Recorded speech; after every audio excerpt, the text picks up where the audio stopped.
Olá, meu amigo, minha amiga, muito obrigado por vocês estarem aqui no nosso Portal de José. Hoje para mais um encontro, um pouquinho atrasado, mas num dia muito interessante, porque o mês de janeiro está indo embora e amanhã começam os trabalhos legislativos aqui no nosso país, com a eleição do presidente da Câmara e a eleição do presidente do Senado. O que isso tem a ver com a nossa realidade? Será que isso mexe de alguma maneira? Mexe sim. Nenhuma atividade política, gente, é desprezível. Nenhum tipo de gesto que você faz visando mudar a realidade pode ser desconsiderado. Hoje de manhã cedo, no nosso primeiro encontro, eu chamei a atenção de cada um de vocês que estão aqui no nosso portal do fato de vocês terem salvado vidas com a participação política que vocês tiveram durante o ano passado. Você, por mais que ache que você não influenciou muito, que você não conhece muita gente, não. Se você conversou com alguém sobre política e você esclareceu alguém, essa pessoa mudou seu voto, essa pessoa se interessou e falou com outra pessoa, essa pessoa mandou um zap, você ajudou a salvar vidas. Fez a diferença a gente ter conseguido eleger alguém que é uma pessoa humana na presidência da República do nosso país. Fez diferença para aquelas pessoas que foram atendidas pelo governo federal, pelos representantes do governo federal que chegaram até os Yanomamis. Vocês conseguem imaginar o que seria dessas pessoas, dessas tribos, com mais 6 meses de Damares, Pazuellos, Salles, Guedes, Bolsonaros, etc, etc, etc, etc? Gente, haveria ali, de fato, a concretização desse genocídio que eles começaram a fazer aqui no nosso país, só não concretizado porque nós conseguimos mudar o governo. Então você pode sair às ruas com a cabeça erguida e sempre com esse sentimento que com o gesto que você fez, uma conversa que você teve, o voto que você deu, você salvou pessoas. Do outro lado, das pessoas que estiveram nesse negacionismo, ninguém pode dizer isso não, muito pelo contrário.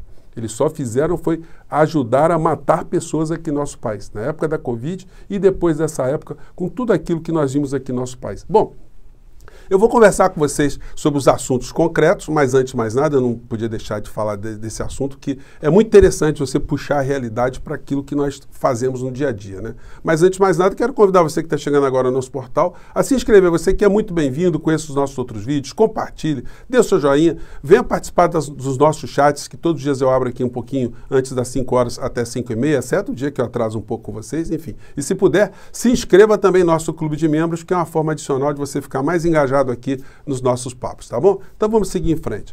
Gente, quando eu disse para vocês que nós mexemos com a realidade e nós evitamos aqui mortes no Brasil, não foi pouca coisa não. Quando a gente pega uma pessoa pública como a Regina Duarte, que faz uma publicação mostrando o seu grau de afastamento, o seu grau de desumanização em relação a que nós vimos em relação aos Yanomamis, a gente vê do que nós livramos o povo brasileiro, do que nós livramos o Brasil, do que nós livramos a República, a democracia do nosso país. Não foi pouca coisa. Matéria que diz: sua humanidade foi embora, o que os famosos disseram sobre Regina Duarte. Como é que alguém pode desprezar cenas que nós vimos, né? Essas pessoas ficam sempre se apegando em mentiras, né? Achando que o Brasil importou indígenas da Venezuela para trazer para o Brasil, para fazer propaganda política. Então, essas pessoas estão muito adoecidas. E foram dessas pessoas, né?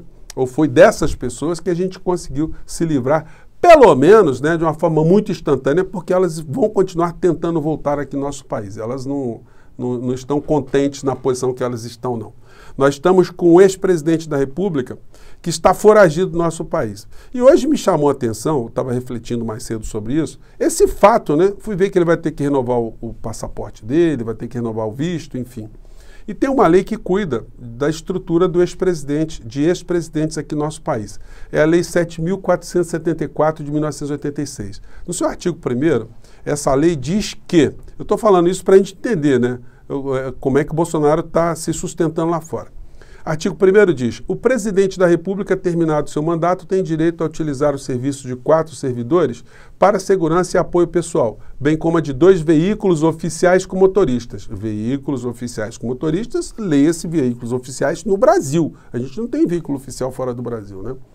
Custeadas as despesas com dotações próprias da Presidência da República.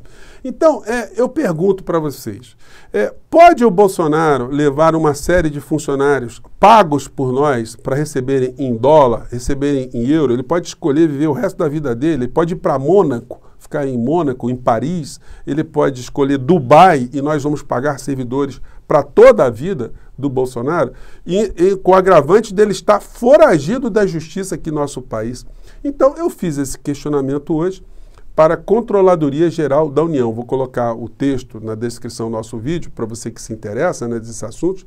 E me chamou a atenção também como é difícil você fazer uma representação nos sites do governo federal. O governo Lula vai ter que mexer nisso completamente para facilitar o cidadão exercer esse papel de contribuição, de fiscalização, de denúncia, enfim. Mas eu consegui, fica apenas esse aspecto, né? E eu perguntei isso, se nós vamos pagar esses servidores que o Bolsonaro está utilizando lá fora do nosso país para todo sempre. Se isso não fere princípios constitucionais, né? Já não chega o que ele fez de ruim contra o nosso país, nós vamos ter que sustentar ainda gente que vai ficar de babá de um foragido? Pois bem, então vamos ver o que a Controladoria Geral da União vai nos dizer. E aí na pauta principal, né, que agora a gente entra. Novo Congresso assume na quarta mais conservador e empoderado. Veja o perfil dos parlamentares. Eu acho muito curioso o Estadão dizer, os meios de comunicação analisarem que o Congresso será mais conservador.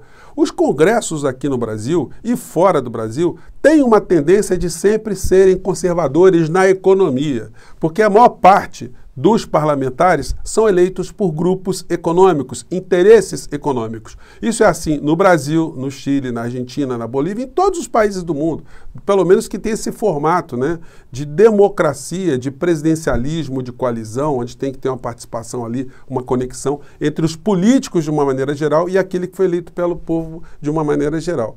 Então, os congressos, eles sempre são conservadores. Nos Estados Unidos, você tem lá uma coisa que alguns analistas denominam como corporatocracia, ou seja, uma democracia das corporações, porque lá como não tem justiça eleitoral, uma justiça, fundo partidário, não tem dinheiro público em campanha, todos os deputados e senadores são eleitos com contribuições, com dinheiro do setor privado. Então você tem ali os deputados do Partido Democrata e os deputados do Partido Republicano, que são eleitos com montanhas de dinheiro que vêm desses grupos todos que os apoiam. Os sindicalistas, alguém que vem de movimento social nos Estados Unidos, tem pouquíssima chance de se eleger nesse formato, porque o cara, para aparecer na televisão, ele tem que pagar. Não tem horário eleitoral gratuito nos Estados Unidos. E no Brasil? No Brasil, desde sempre nós tivemos deputados e senadores vinculados ao poder econômico de uma maneira geral. Eu acho engraçada essa matéria, porque eles não levam em consideração o que aconteceu no Brasil em 1986, quando nós tivemos a eleição para o Congresso Constituinte. O Sarney baixou ali um plano mandrake, o plano cruzado, que engabelou a população brasileira com o apoio maciço dos grandes veículos de comunicação, que colocaram o Sarney lá em cima. Ele elegeu todos os governadores aqui no nosso país em 1986 e 4/5 no Congresso Nacional. Congresso absolutamente conservador. A Constituição do nosso país, de 88, ela foi feita maciçamente por deputados e senadores conservadores no plano econômico. Os deputados progressistas, eles conseguiram ficar com o capítulo de direitos e garantias fundamentais, porque esse não mexia com dinheiro. Então eles conseguiram fazer ali avanços na Carta nossa, a Carta Constitucional, nesses aspectos de direitos humanos, direitos civis, mas na área econômica o Brasil ficou totalmente entregue na mão dos conservadores. Portanto, isso explica porque o Congresso hoje continua conservador. Gente, quando eu denuncio aqui várias vezes que os grandes veículos de comunicação, eles protegeram, eles aliviaram com Bolsonaro nos últimos anos, é porque, em última análise, eles possibilitam, com um menor conjunto de críticas, a eleição de um Pazuello, de uma Damares, de um Tarcísio, de um astronauta, de um Mourão, de um Salles. Essa gente toda que foi eleita, só foi possível isso acontecer pela desinformação, pela tutela, pela militância, pelo ativismo político e ativismo econômico dos grandes grupos econômicos aqui no nosso país, que tem ali nos veículos de comunicação seus porta-vozes.